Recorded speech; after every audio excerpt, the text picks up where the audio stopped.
میرے اعمال کی اصلاح کرم سے کر دے۔ الحمدللہ رب العالمین والصلاة والسلام علی سید الانبیاء والمرسلین اما بعد فاعوذ باللہ من الشیطان الرجیم بسم اللہ الرحمن الرحیم الصلاة والسلام علیک یا رسول اللہ وعلی آلک واصحابک یا حبیب اللہ الصلاة والسلام علیک یا نبی اللہ وعلی آلک واصحابک یا نور اللہ۔ میٹھے میٹھے اسلامی بھائیوں، درود پاک پڑھنے کے بے شمار فضائل و برکات ہیں۔ مصطفیٰ جان رحمت شمع بزم ہدایت صلی اللہ تعالی علیہ وسلم کا فرمان عالی شان ہے کہ جو کوئی شخص مجھ پر ایک بار درود پاک پڑھتا ہے، اللہ تعالیٰ اس پر 10 رحمتیں نازل فرماتا ہے، اس کے 10 گناہوں کو مٹا دیتا ہے اور اس کے 10 درجات کو بلند فرماتا ہے۔ تو سبحان اللہ، ایک درود پاک پر اتنی برکتیں ہیں، تو جو کثرت سے درود پاک پڑھتے ہیں ان کو کتنی برکتیں نصیب ہوتی ہوں گی۔ تو ہم سب کو مل کر کثرت کے ساتھ درود پاک پڑھنے ہیں۔ آئیے مل کر محبت کے ساتھ بآواز بلند درود پاک پڑھ لیں۔ صلو علی الحبیب صلی اللہ تعالی علی محمد صلی اللہ علیہ وسلم۔ میٹھے میٹھے اسلامی بھائیوں، آج جو ہمارا بیان کا موضوع ہے کہ رمضان کا استقبال کیسے کیا جائے، رمضان کی پریپریشن کیسے کی جائے۔ دیکھیں، ہمارے گھر پہ جب کوئی مہمان آتا ہے ہم اس کی تیاری کرتے ہیں، اس کے لیے ہم ایک اچھی یوں سمجھیے کہ پریپریشن کرتے ہیں، اور جیسا مہمان ویسی تیاری۔ جس کے لیے دل میں زیادہ محبت ہوتی ہے اس کے لیے ہم زیادہ تیاری کرتے ہیں۔ تو اب ذرا آپ سوچئے کہ ایسا مہمان جو ہماری مغفرت کروانے آ رہا ہے، ایسا مہمان جو ہمیں بخشوانے آ رہا ہے، تو پھر ہمیں اس کے لیے کتنی کوشش کرنی چاہیے۔ تو آج یہاں پر جو ہم حاضر ہوئے ہیں، اللہ کرے کہ ہم رمضان کا صحیح معنوں میں استقبال کرنے میں کامیاب ہو جائیں۔ رمضان اللہ کا احسان ہے۔ رمضان کی اہمیت کو سمجھنے کے لیے یہی کافی ہے کہ پیارے آقا علیہ الصلوۃ والسلام فرماتے ہیں کہ اگر میری امت کو معلوم ہوتا کہ رمضان کیا ہے تو وہ تمنا کرتے کہ سارا سال ہی رمضان ہو۔ سبحان اللہ۔ مولا علی شیر خدا کرم اللہ تعالی وجہ الکریم کا یہ قول کتنا نرالا ہے۔ آپ فرماتے ہیں اگر اللہ تبارک و تعالیٰ کو اس امت کو عذاب دینا ہوتا تو اس امت کو رمضان اور سورہ اخلاص عطا نہ فرماتا۔ اس کا مطلب کیا ہوا کہ یہ بخشوانے، عذاب سے بچانے کے لیے آ رہا ہے، رحمتیں برسانے کے لیے آ رہا ہے۔ کاروباری لوگ بھی مجھے سن رہے ہوں گے، جس علاقے میں جس اسٹور پر کوئی ڈسکاؤنٹ ہوتا ہے، کوئی اسکیم ہوتی ہے، فائدہ ہوتا ہے، ہم ادھر پہنچ جاتے ہیں۔ رمضان ایک ایسی اسکیم ہے، رمضان ایک ایسا بینیفٹ دیتا ہے کہ احادیث میں یہ مضمون ہے کہ فرض کا ثواب 70 گنا کر دیا جاتا ہے، نفل کا ثواب فرض کے برابر کر دیا جاتا ہے، شیطان کو بند کر دیا جاتا ہے، جہنم کو تالے لگا دی جاتے ہیں، جنت کے در کھول دیے جاتے ہیں۔ روزہ دار کے منہ سے جو اسمیل آتی ہے، جو بو آتی ہے، بعض اوقات ہم کہتے ہیں یار پیسٹ نہیں کر سکے پورا دن، منہ سے اسمیل آ رہی ہے۔ سنیے، یہ اسمیل جو ہے یہ اللہ کے نزدیک مشک کی خوشبو سے بھی زیادہ بہتر ہے۔ اللہ اللہ، ذرا آپ غور تو کیجئے، ہر سجدے پر 1500 نیکیاں دی جاتی ہیں، ہر سجدے پر سرخ یاقوت کا جنت میں ایک محل بنا دیا جاتا ہے۔ اتنی نیکیاں، پھر وہ کتنا بد نصیب ہے جو رمضان میں بھی عبادت نہ کرے، رمضان میں بھی اللہ کو راضی کرنے میں کامیاب نہ ہو۔ روزانہ افطار کے وقت 10 لاکھ گناہگار بخش دیے جائیں، اور جناب ہر جمعے کو جب رمضان میں جمعہ آئے تو ہر لمحے 10 لاکھ گناہگار بخشے جائیں، تو کروڑوں اربوں لوگوں کی بخشش گویا رمضان میں ہونی ہے۔ تو پھر ہمیں اس کی کیسی تیاری کرنی چاہیے، کتنا ثواب کمانے کے بارے میں سوچنا چاہیے۔ لیکن یہاں ایک اور بڑی امپورٹنٹ بات ہے، ایک تو رمضان میں نیکیاں کرنی ہے، دوسرا بڑا کام یہ کرنا ہے کہ ہمیں رمضان میں گناہوں سے بچنا ہے، کیونکہ عادتیں تو ساتھ ہی لگی ہوئی ہیں نا۔ شیطان بند ہے لیکن ہماری اپنی عادتیں، جس کی روز حرام دیکھنے کی عادت ہے، حرام سننے کی عادت ہے، حرام بولنے کی عادت ہے۔ ایسا تو نہیں ہوگا نا چاند آتے ہی سارے سوئچ آف ہو جائیں گے، وہ عادتیں ساتھ ہی چل رہی ہوتی ہیں۔ غور کیجئے کہ رمضان میں جو گناہ کرتا ہے نا، اس کا عذاب بھی بڑھ جاتا ہے، اس کی پنشمنٹ بھی بڑھ جاتی ہے۔ یہ ایسے ہی ہے کہ کوئی مسجد کے اندر آ کے گناہ کرے، تو آپ کہیں گے نا یار خدا کا خوف کرو، مسجد میں ایسا کام کر رہے ہو۔ کوئی مکہ شریف حرم میں اندر جا کر گناہ کرے تو کتنا شدید ہو جائے گا وہ۔ تو رمضان جب اتنا مقدس مہینہ ہے، اس میں گناہ کرنا، اس کی پنشمنٹ بھی زیادہ ہے۔ ایک بار مولا علی شیر خدا کرم اللہ تعالی وجہ الکریم نے ایک قبر والے کا حال دیکھا، اور دیکھا اس قبر والے پر عذاب ہو رہا ہے، اور وہ چلانے لگا، عرض کرنے لگا اے علی میری مدد فرمائیے، اللہ کی بارگاہ میں سفارش کیجئے۔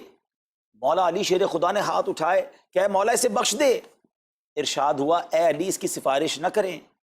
عرض کی مولا وجہ کیا ہے؟ ارشاد فرمائے رمضان کے روزے تو رکھتا تھا مگر رات گناہوں سے باز نہیں آتا تھا۔ روزے رکھ کر گناہ کرنے والے کو اتنا عذاب، تو جو روزے ہی نہ رکھے ایسے بھی لوگ ہیں جو رمضان میں روزے نہیں رکھتے. پلیز اس کو ایزی نہ لیں. ہمیں نہیں معلوم، پتہ نہیں اگلا رمضان پھر نصیب ہوگا کہ نہیں. پچھلے رمضان میں کتنے لوگ تھے جو ہمارے ساتھ تھے، اس رمضان میں نہیں ہے. اور اللہ پہلے تو ہم یہ دعا کرتے ہیں اللہ ہمیں یہ رمضان بھی عطا کر دے. زندگی کا کیا بھروسہ، دنیا کی جو کیفیت آپ کے سامنے ہے کبھی بھی جا سکتے ہیں.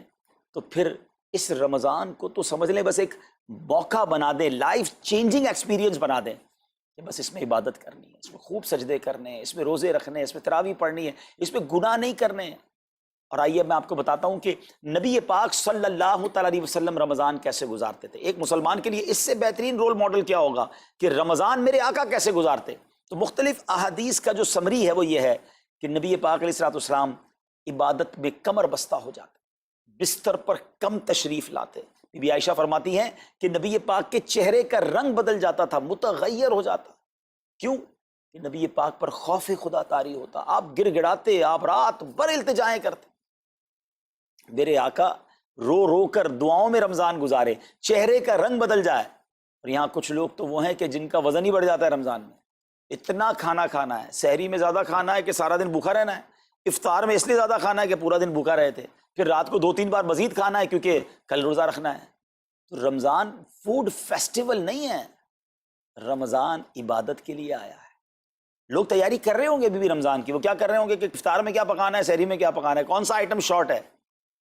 نہیں میرے بیچ اسلامی بات، یہ جو بھوک کا احساس ہے نا روزے میں، اس کی حکمت علماء نے بیان کی ہے کہ بھوک غربت کا احساس دلاتی ہے، فقیری کا احساس دلاتی ہے، بندے کا غرور تکبر بیٹھ جاتا ہے. کتنے نقاہت میں آ جاتے ہیں ہم، ہمت ہی نہیں ہوتی کوئی کام کرنے کی. تو یہ احساس دلاتی ہے کہ تیری اوقات کیا ہے، غریب کیسے زندگی گزارتا ہے، فقیر کیسے زندگی گزارتا ہے. لیکن کچھ لوگ وہ ہیں جن کو بھوک ہی نہیں لگتی کیونکہ وہ اتنا کھا لیتے ہیں یا پھر سوتے ہی رہتے ہیں.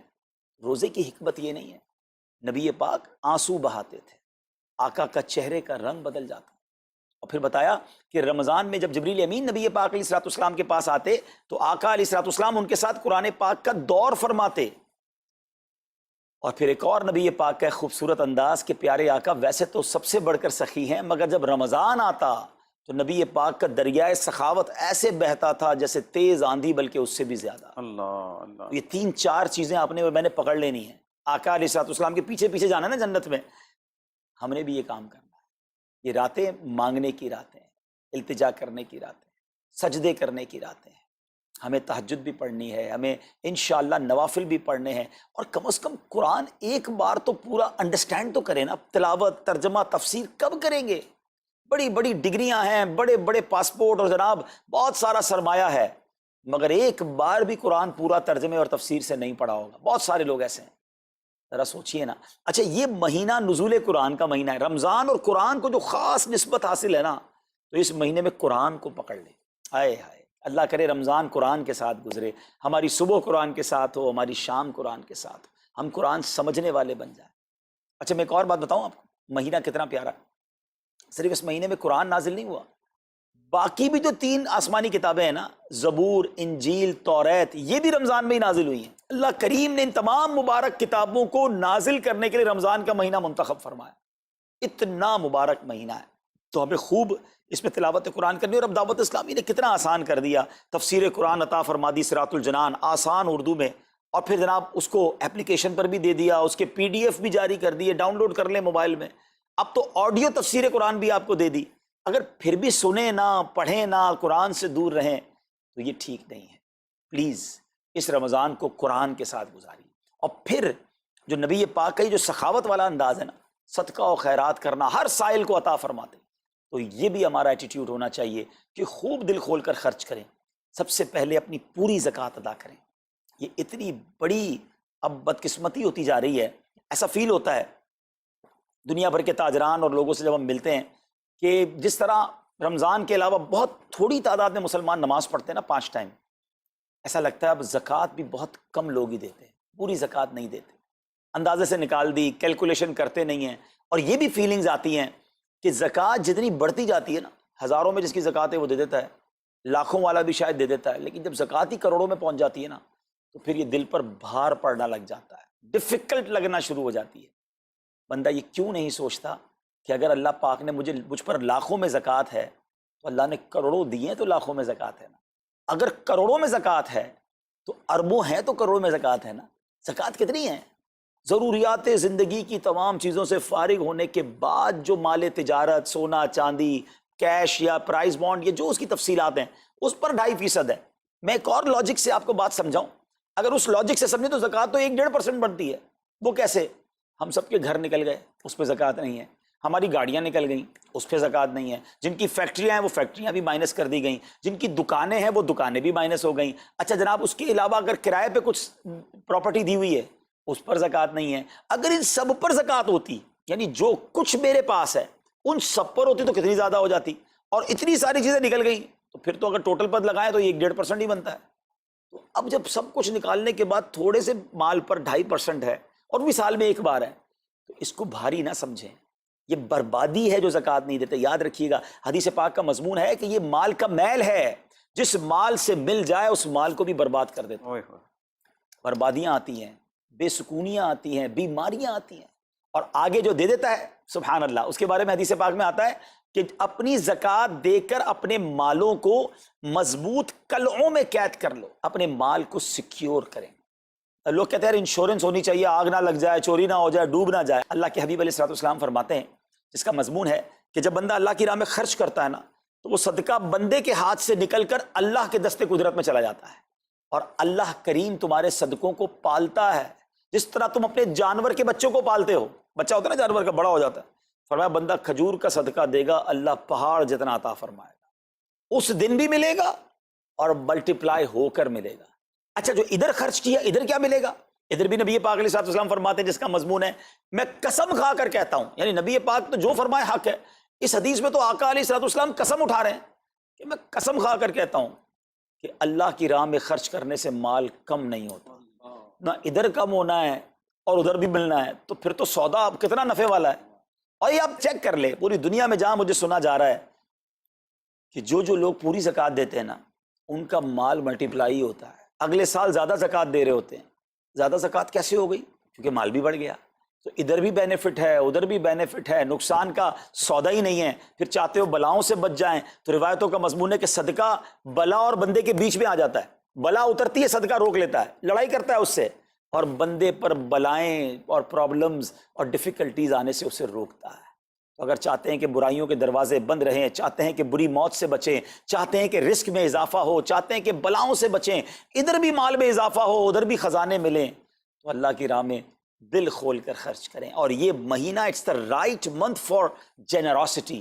یہ بہترین مہینہ ہے سخاوت کرنے کا، کیونکہ نبی پاک کا یہ انداز تھا کہ رمضان میں خوب سخاوت فرماتے.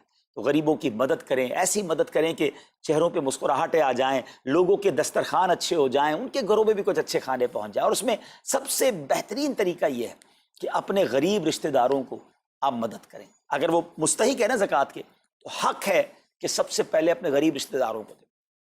پھر زکوٰۃ بچ جائے تو عاشقان رسول کی عظیم الشان بڑی تحریک دعوت اسلامی آپ کے سامنے ہے، جو دین متین کی خدمت کر رہی ہے. جامعۃ المدینہ ہیں، مدرسے ہیں، بچے اور بچیاں عالم بن رہے ہیں، عالمہ بن رہے ہیں، حافظ بن رہے ہیں، ناظرہ قرآن، اور ان سے کوئی فیس بھی نہیں لی جا رہی. ہزاروں بچے فری آف کاسٹ ہمارے پاس ایکوموڈیشن رکھے ہوئے ہیں، جن کو کھانا پینا رہنا دعوت اسلامی نے دینا ہے. آپ ذرا سوچئے یہ امت کی کتنی بڑی خدمت ہے کہ علماء دینا، حافظ قرآن، مسجدوں کے امام یہاں سے پروڈیوس ہوتے ہیں. اور پھر آگے چلیں تو دعوت اسلامی نے اسلامک میڈیم اسکول بنائے دارالمدینہ. پھر سال کی 600 کے قریب مسجد دعوت اسلامی بناتی ہے.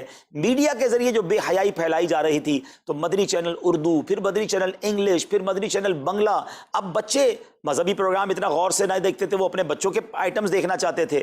تو گناہوں بھرے کارٹونز اور پروگرام سے اور پوئمز سے چھڑانے کے لیے Islamic poems, Islamic cartoons, Islamic بچوں کے پروگرام، تاکہ بچے بھی جو ہے وہ الحمدللہ بچے رہیں. اور اب اس کی کیا زبردست پاپولیرٹی ہے کہ آپ کڈز مدنی چینل کے یوٹیوب چینل پہ جائیں، ہمارا ایک ایک کلپ 10 ملین 12 ملینز میں دیکھا جا رہا ہے. تو کون دیکھ رہا ہے؟ وہ بچے جو گناہوں بھرے کارٹونز دیکھتے تھے، اب الحمدللہ اللہ رسول کی باتیں وہاں سن رہے ہیں. پھر آگے چلیں تو دعوت اسلامی جناب یہ دینی کاموں کے ساتھ ساتھ جو ویلفیئر کے کام کر رہی ہے، غریب مسلمانوں کی امداد کا کام، زلزلے اور سیلاب زدگان کی ریسکیو کرنے کا کام، گونگے بہرے نابینا اور معذور افراد کی ریہیبلیٹیشن کا کام، تھیلیسیمیا کے مریضوں کو خون دینے کا کام، 26 لاکھ مسلمانوں کو دنیا بھر میں راشن، کھانا پانی صرف اس ایک سال میں دعوت اسلامی نے پہنچایا. تو یہ کمال کی آرگنائزیشن ہے. دیکھیں آپ دنیا کی بہت ساری NGOs کو جانتے ہوں گے، کوئی مدرسے چلاتا ہے تو مدرسے ہی چلاتا ہے، کوئی مسجد بناتا ہے تو مسجد ہی بناتا ہے، کوئی کھانا کھلاتا ہے تو کھانا ہی کھلاتا ہے، کوئی جناب غریبوں کی مدد تو وہی کام، کوئی ہاسپٹل تو ہاسپٹل۔ دعوت اسلامی ان ون امبریلا اتنے ساری ڈائیورسٹی کے ساتھ جو دین کی خدمت کر رہی ہے، دنیا میں اس کی مثال نہیں ملتی ہے۔ لاکھوں لوگوں کو دین بھی سکھایا جا رہا ہے، غیر مسلموں کو مسلمان بھی بنایا جا رہا ہے، بے عملوں کو با عمل بنایا جا رہا ہے، بے پردہ خواتین کو با پردہ بنایا جا رہا ہے، بے نمازیوں کو نمازی بنایا جا رہا ہے، ماں باپ کے نافرمان فرما بردار ہو رہے ہیں، شراب اور نشے کے عادی چھوڑ کر نمازی بن رہے ہیں، تو جہاں مریض ہیں ان کو خون بھی دیا جا رہا ہے، گھر میں بیٹھ کر میڈیا کے ذریعے اور سوشل میڈیا کے ذریعے لوگوں تک دین پہنچایا جا رہا ہے۔ تو یہ کمال کی ڈائیورسٹی ہے۔ تو میں تو سچ بتاؤں، یہ جملہ کہا کرتا ہوں کہ میرے اور آپ کے پیسوں کا نصیب ہے کہ وہ دعوت اسلامی میں لگ جائے۔ تو یہ آپ آگے بڑھیے اور دین کے اس کام میں مزید حصہ ملائیے۔ خاص طور پہ فار ایسٹ میں آپ دیکھ لیں، کوریا میں، ہانگ کانگ میں، اور جناب یہ سری لنکا میں، تھائی لینڈ میں، ملیشیا میں، کتنے جاپان میں، کتنے ملکوں میں دعوت اسلامی کام کر رہی ہے اپنی اپنی بساط کے مطابق۔ اور لیکن ابھی مزید ادارے بنانے، ہمیں ان ملکوں میں بھی بنانے، ان ملکوں میں بھی آگے بڑھنا ہے۔ تو اگر آپ بھی چاہتے ہیں کہ میرے آقا کے عشق کا پیغام، سنت رسول کا پیغام، مسلک اعلیٰ حضرت کا پیغام، نبی پاک کے دین کا پیغام پوری دنیا میں پھیلے، تو وی ہیو ٹو سپورٹ دعوت اسلامی، نہ صرف فائنینشلی، پریکٹیکلی بھی۔ ہمیں آپ بھی چاہیے، خود حصہ ملائیں نا۔ سیدنا عثمان غنی رضی اللہ تعالیٰ عنہ نے صرف مال نہیں دیا تھا، آپ پریکٹیکلی بھی نبی پاک کے ساتھ شریک ہوتے تھے نا۔ تو آپ اپنے عطیات بھی دیں، اور دنیا کے جن ملکوں میں آپ مجھے سن رہے ہیں وہ دعوت اسلامی والوں کے دستوں بازو بنے۔ کمزوری کہاں نہیں ہوتی، ہاں ہمارے گھر میں کمزوری ہوتی ہے، ہم سب مل کر کام کریں گے تو کمزوریاں بھی دور ہوں گی اور ترقی آ جائے گی، اور ہمیں اس کا ثواب بھی ملے گا۔ تو آج میں دنیا بھر میں جہاں مجھے دیکھ رہے ہیں، پلیز اچھی نیتیں کریں۔ اچھا ایک بات اور سن لیں، ہم بعض اوقات کیا سوچتے ہیں کہ ہمارے ملک کا خرچہ مثال کے طور پہ $20,000 ہے، وہ ہم لوگوں نے کر لیا، اب اور چندے کی کیا ضرورت ہے؟ دعوت اسلامی کسی ایک ملک کی نہیں ہے، انٹرنیشنل دعوت اسلامی کے لیے سوچیں۔